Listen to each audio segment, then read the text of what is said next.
भन्ने ठाउँमा आएका छौँ। राजनीतिबाट कार्यक्रम सुचारू गर्नको लागि हामीलाई सहयोग गर्नुहुने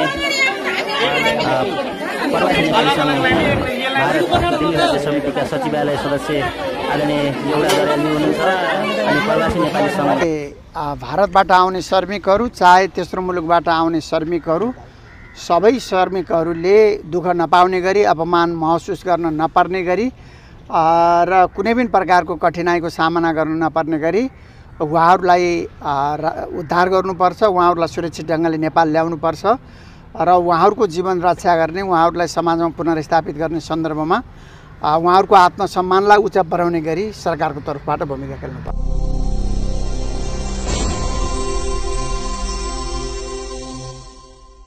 दर्शकवृन्द नमस्कार, स्वागत छ यहाँलाई डिसी नेपालमा। म सुभाष बस्नेत। दर्शकवृन्द, विश्वलाई नै आक्रान्त पारेको कोरोना भाइरस अझै पनि घट्दो होइन बढ्दो नै छ।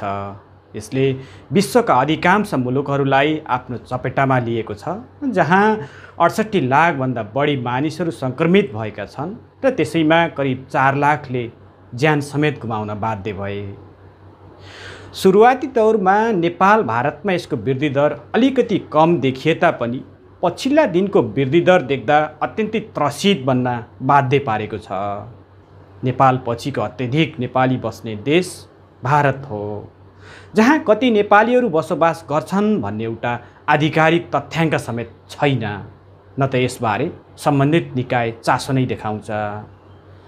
भारत प्रवासमा अलपत्र परेका आम प्रवासी नेपालीहरू रोगले भन्दा पनि भोकले अतालिएको अवस्था छ।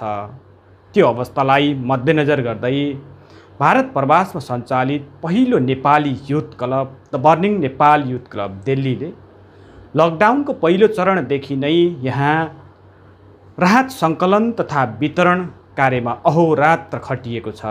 यसै क्रममा नेपाल सरकारका पूर्व मन्त्री, पूर्व श्रम रोजगार तथा सामाजिक सुरक्षा मन्त्री र गुल्मी क्षेत्र नम्बर 2 का सांसद गोकर्ण विष्टको पहल र केही श्रमिक तथा मजदुर वर्गको हक हितमा काम गर्ने संस्थाहरूको समन्वयमा भारत प्रवासमा द बर्निङ नेपाल युथ क्लबले राहत वितरण गरेको छ।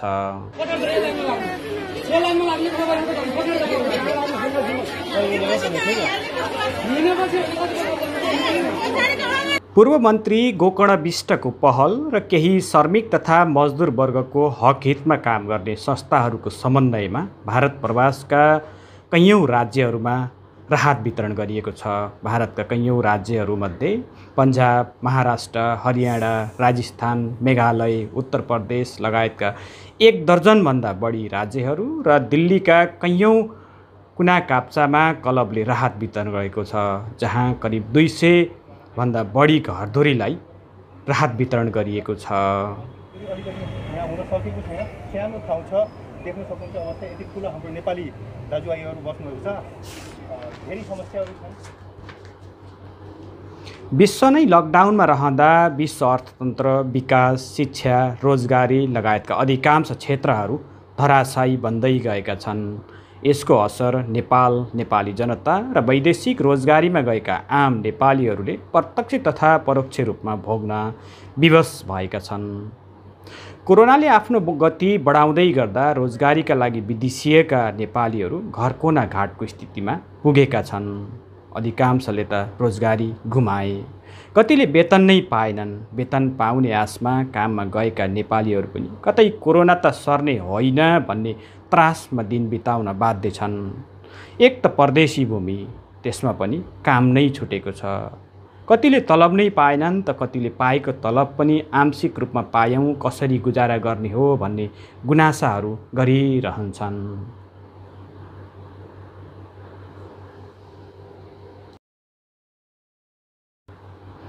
आज भारत प्रवासमा लकडाउनको 76औं दिन हो। यो 5औं चरणको लकडाउनमा आइपुग्दा भारतले केही हदसम्म खुकुलो पारिदिएपछि, केही रोजगारीका क्षेत्रहरू खोलिदिएपछि आम नागरिकहरूलाई अलिकति राहत चाहिँ अवश्य मिलेको छ।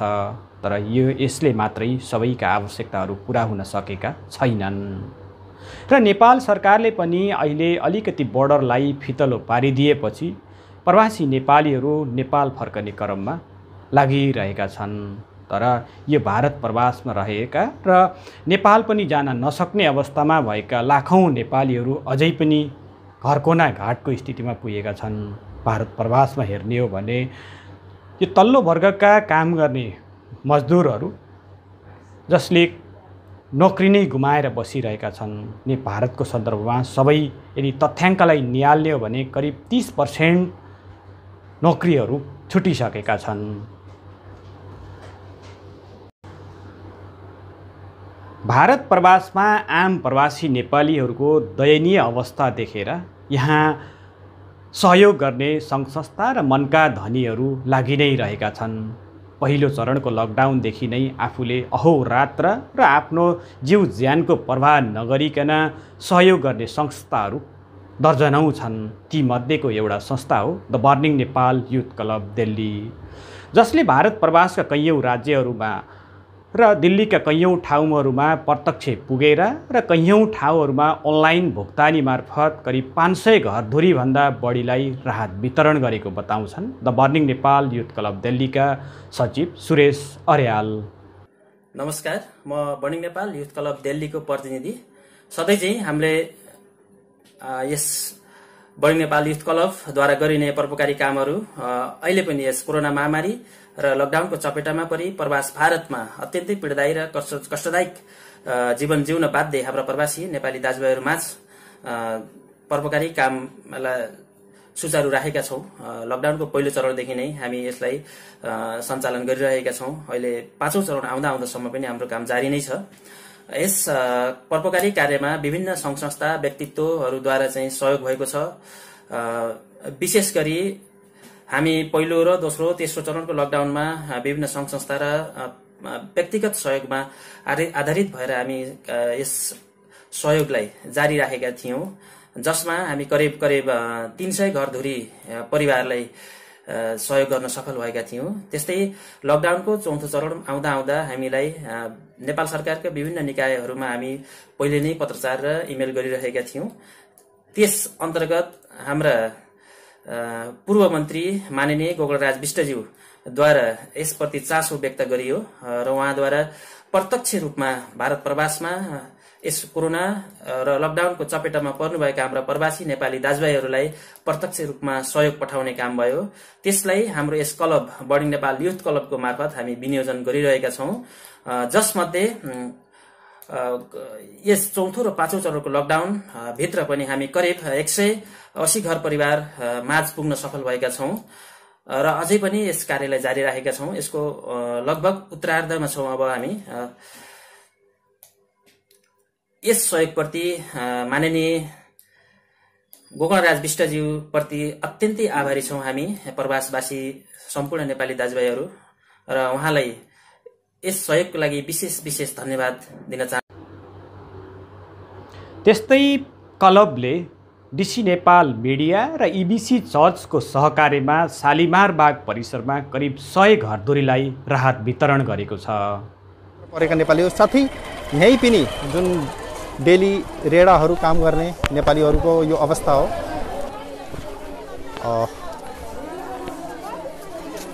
यो देख्न सक्नुहुन्छ यहाँबाट सुरु भएको कहाँ सकिन्छ भन्ने थाहै नै छैन।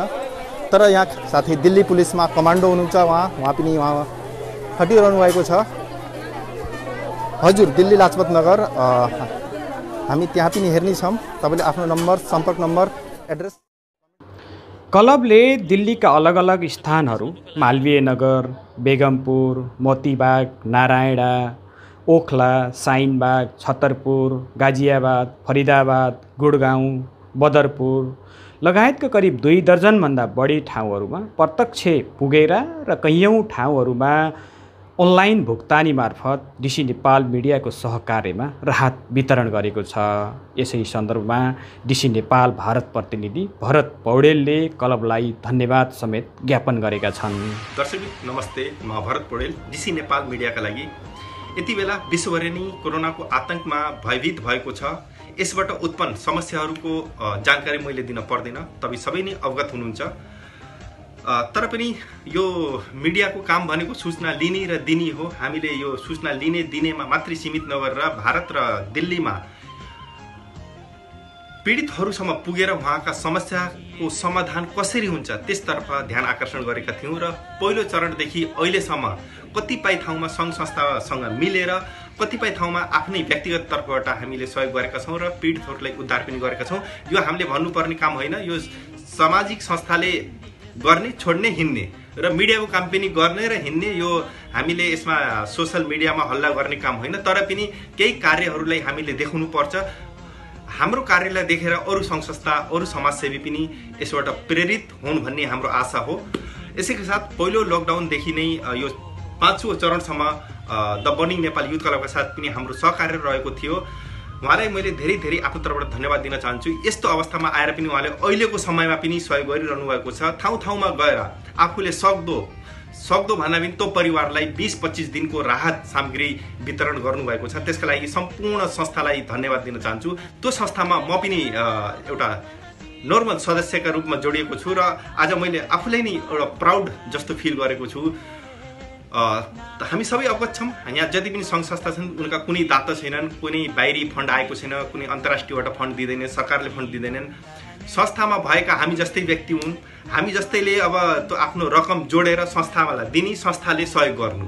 अब देख्दाखेरि त सबैलाई लाग्छ यो संस्थाले सहयोग गरेको छ, संस्थाले होइन, यो इन्डिभिजुअल हामी जस्तै साधारण व्यक्तिको फन्डबाट गरिएको सहयोग हो।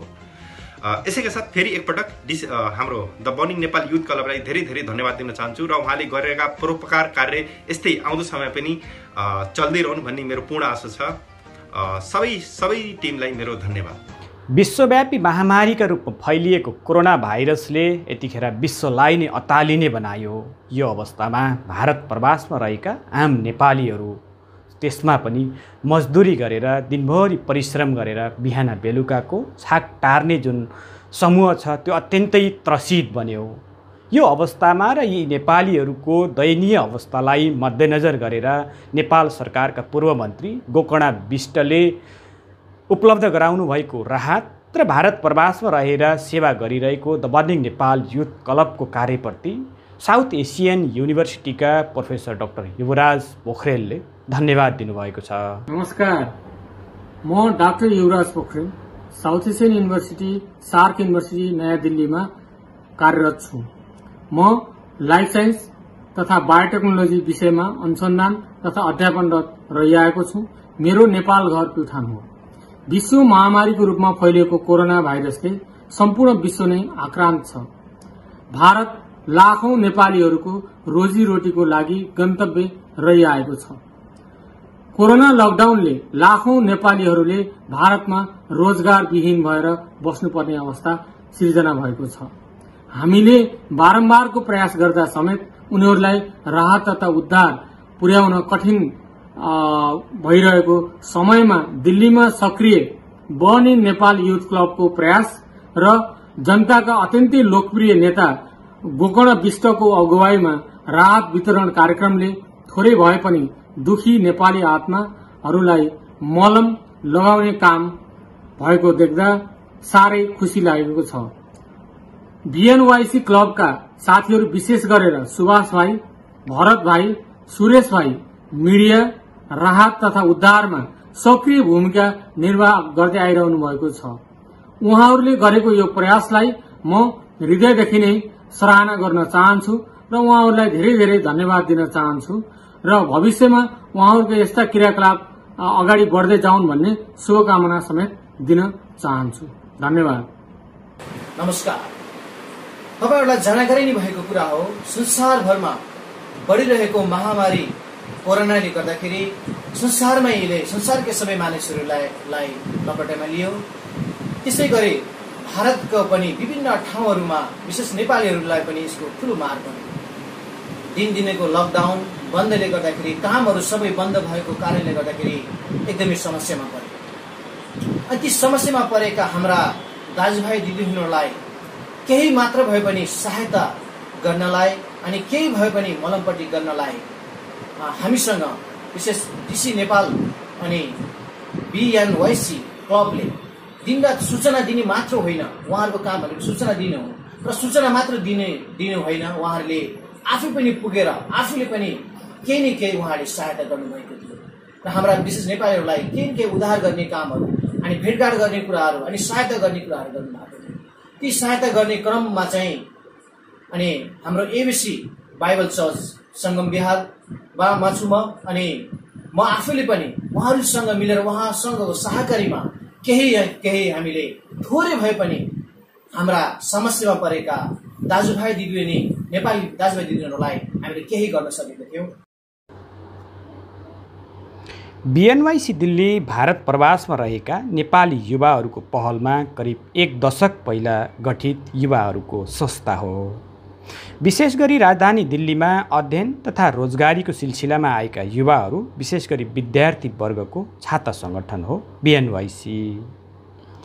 प्रवासमा नेपाली समुदायमा विद्यमान विकृति र विसङ्गतिलाई न्यून गर्ने, नेपाली कला संस्कृतिलाई विदेशी भूमिमा संरक्षण तथा सम्वर्धन गर्ने र साथै प्रवासमा युवा वर्गले भोग्नु परेका समस्यालाई सम्बन्धित निकायसम्म पुर्याएर निराकरण गर्ने मूलभूत उद्देश्य रहेको छ बीएनवाईसी क्लबको।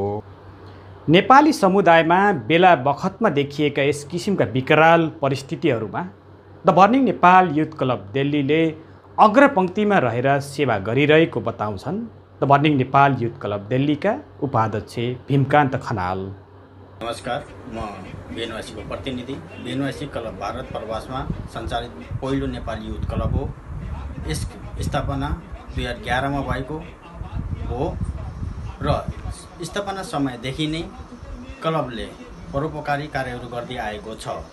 यसै अनुरूप यस महामारीको भीषण परिस्थितिमा पनि क्लबले अग्रपन्थीमा रहेर काम गरिरहेको छ र यो महामारीको समयमा साथ दिनुहुने विभिन्न संस्था र बीएनवाईसीका आदरणीय साथीहरू, मिडियाकर्मी डीसी नेपाल र पूर्व मन्त्री तथा गुल्मी जिल्ला 2 का सांसद गोकर्णराज विष्टज्यूलाई विशेष गरी धन्यवाद दिन चाहन्छु। यस विषम परिस्थितिमा भारत प्रवासमा रहेका आम मजदुरहरू जो अलपत्र परेका छन्, ती अलपत्र परेका मजदुरहरूको दयनीय अवस्थालाई मनन गर्दै the burning Nepal youth club दिल्लीले सुचारू गरेको राहत सङ्कलन तथा वितरण कार्यको कल्याणकारी कार्यक्रममा प्रत्यक्ष आर्थिक सहयोग पुर्याएर सहयोग गरिदिनु भएकोमा पूर्व मन्त्री गोकर्ण विष्टलाई क्लबका अध्यक्ष सुभाष बस्नेतले धन्यवाद समेत ज्ञापन गरेका छन्। दर्शकवृन्द, यो थियो अहिलेको यो विकराल परिस्थिति, यो महामारीमा पूर्व मन्त्री गोकर्ण विष्टले भारत प्रवासमा राहत उपलब्ध गराएर एउटा सराहनीय कार्य गर्नुभएको छ, जुन कार्यप्रति भारत प्रवासमा रहेका आम नेपालीहरूले अत्यन्तै हर्षित भएर धन्यवाद समेत ज्ञापन गरेका छन्। यो कठिन परिस्थितिमा पहिलो चरणको लकडाउनदेखि नै प्रत्यक्ष रूपमा घर दैलोमै पुगेर राहत सङ्कलन तथा वितरण गरेको the burning Nepal youth club दिल्लीले गरेका केही क्रियाकलापहरू तपाईहरू सामु मैले राखिसकेँ। कृपया यतिन्जेल यो कार्यक्रम हेरेर मलाई साथ दिनुभएकोमा तपाईहरू सबैलाई एकमुष्ट धन्यवाद दिन चाहन्छु। नमस्कार।